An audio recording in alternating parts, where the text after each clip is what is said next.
Here we are in Pampas Railroads. We're seeing manipulation still going on of an interesting sort. So, this fella, geez, I can't remember what happened. This guy built track for the Cordoba. Just a little bit of track. Doesn't have a lot of money. He's the only one in there, but he pumped it up so it'll be producing $2 next run. Hey, you know, the Norte had no money at the time. This guy said, I got the most money, bought himself a share of Oeste. Great. This guy said, I don't have the most money. Tried that same trick, put a Norte up with a little bit less than the most. This guy scooped it up. It sucks to be in a position, you know, no matter what he did to try to help either of his shares, he would be helping someone else at least as much. And probably this guy too, because he would have bought an Oeste. So he forced this guy, if he wants a share, he gets it for free without playing a card, but he gets a Norte, which may not be the best thing. Of course, with his 2 shares of Pacifico, he's got to make a choice. Which does he want to try to favor at this point? One thing he can definitely do is he could favor both by building up Cordoba. That might be his best move at this point. On the other hand, we're seeing the Oeste is running north and threatening his access to these mines. So, mines are cool. He's got to make his choice. Does he want to, do the cheapie here, or does he want to move forward and try to develop the mines? We'll see what he does. Okay, so he cut off the Oeste's reach and has grabbed the mines here. Now I could slide through this way and get some of the mines. No question there. He's up to a 45 run now, which still is at that $9 a share. So what happened next? This guy had the most money, played a stock, grabbed the Oeste. This guy's going to play his special card. Get rid of it. He also has that same amount of money, $21. He wants to guarantee himself control of the Oeste with its money. But to him, he doesn't have money, so he's got to, make a decision on what he's going to do to try to help his companies again.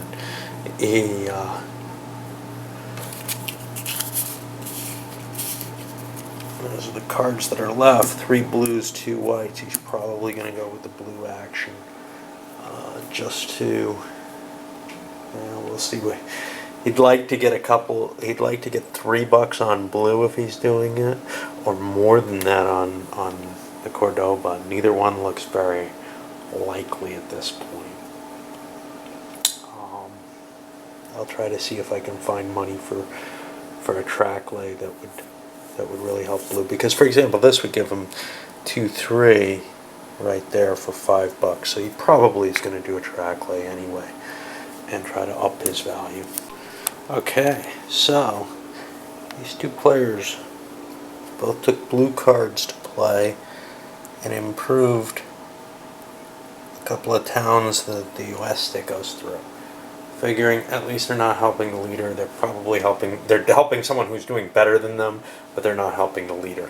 And this guy, whom I'm identifying as the leader at this point, built track into Dolores, used the last white card for that, and bang, we're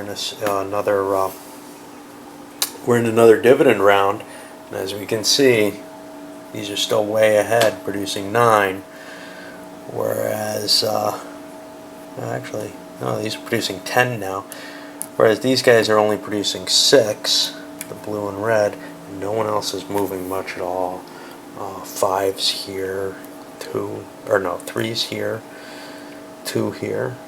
Ouch. Alright, I'll pay out my dividends, but you can see the money's not good.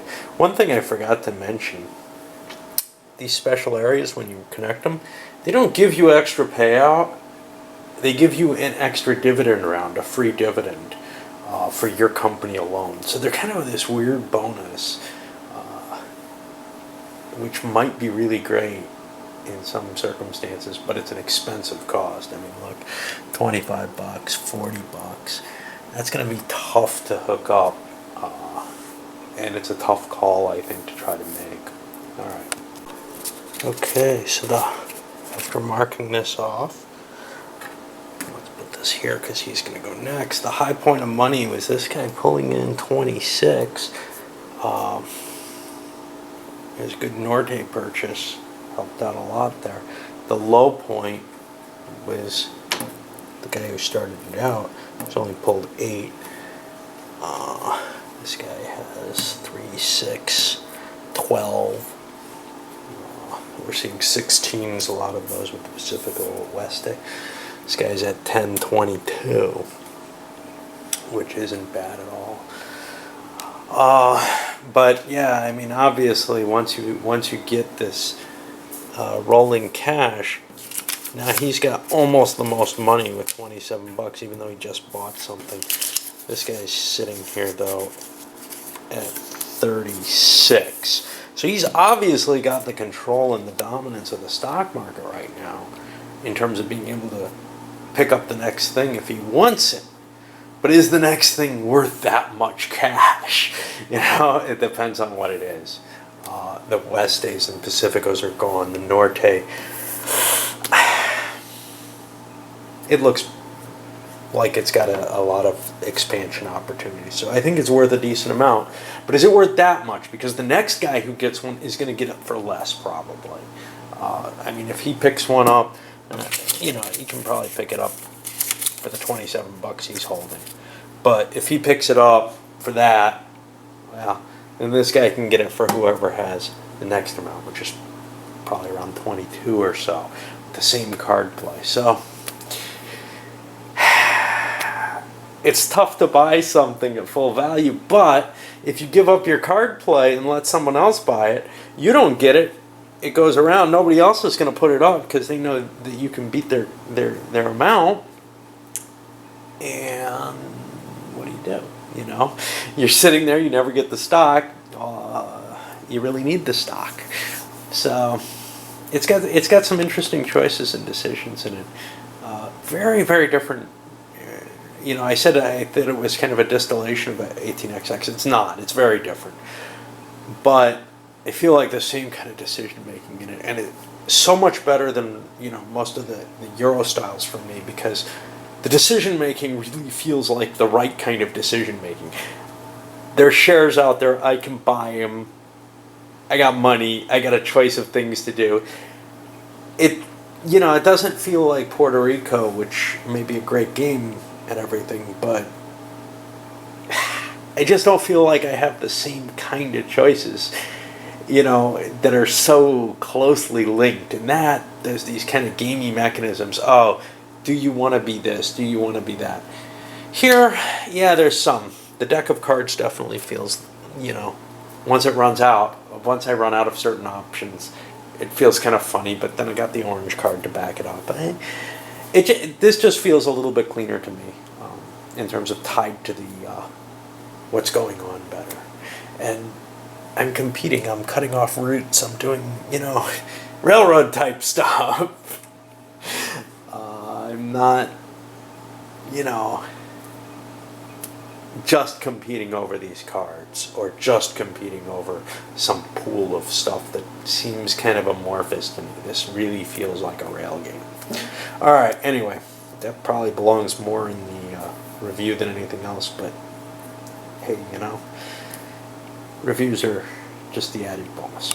So here we are in Pampas Railroads. Guy over here running the Sud connected up and, you know, brought it above the $3 range by hooking up here. The Oreste owner, what did he do? He branched up 15 bucks, trying to get up to the north. Might even trigger this run if he's got enough cash on hand. Although that gets rid of those chrome mines. Such a tough decision making. That's going to be a money call. This guy bonused Cordoba because two of his two stocks are there. This guy's in the I'm still screwed position. He's going to put this out and grab a stock round, but he's got to decide what to do. He definitely doesn't want to trigger Norte because that's worth a lot. I think what he's going to do is he's going to try to trigger a Cordoba share for limited money and see if he can squeeze a share cheap. Now, this guy is probably just as interested in squeezing cheap, but he has a pile of cash, so he can probably get something decent. On the other hand, there's only so cheap you can go. I mean, you know, the guy who owns the Cordoba is willing to put some cash into it just to see it do better. So it's not going to go that cheap. All right. So it went for $14, the Cordoba share, which is exactly what this guy had. He just said, well, let me match his, make sure he doesn't get it. Nobody else wanted to bid on that at that price. This guy picked up a Norte for what he had, which was, what, $27 to make sure that he doesn't get it. Now we're over to him, and he's sitting on possibility of a stock option. He's probably going to go with it and pick up the next Norte as cheaply as he can. I don't know how. It's going to be less than 27. And let's see, finishing up the round, the guy with the Norte Cordoba continued to increase the value of Cordoba itself. This guy played the last track, which means we're going to have a dividend paid out. Not a great time, but you know, he doesn't have enough cash to really push anything anyway. And the other consideration would be to try to buy a train, but he just doesn't have the cash.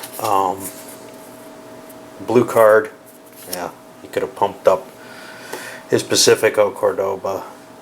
It might have been interesting, but instead, that wouldn't have given him an extra buck off the Cordoba by connecting to here for $5 out of their treasury. He's gotten their value up a little bit. All right, so now we're going to go to the expansion. The dividend payout. You can see I had to switch to this one primarily because he's over 50 now.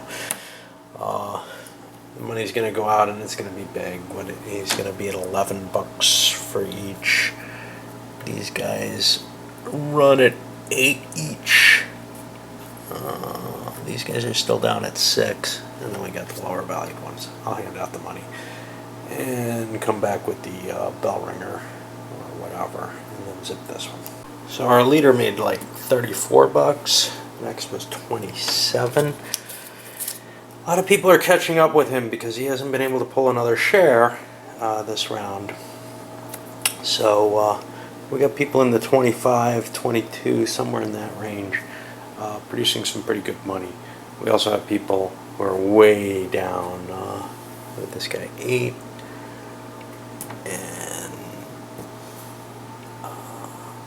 that's 16 for him. He got 6, 9.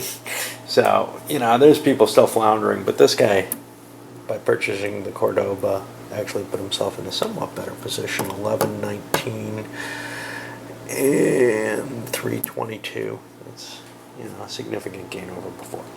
All right, I'll mark the dividend payout and lock this one in. Who just did that? He did? Yes. So the stack will go here. Put the die on top of it to remind me.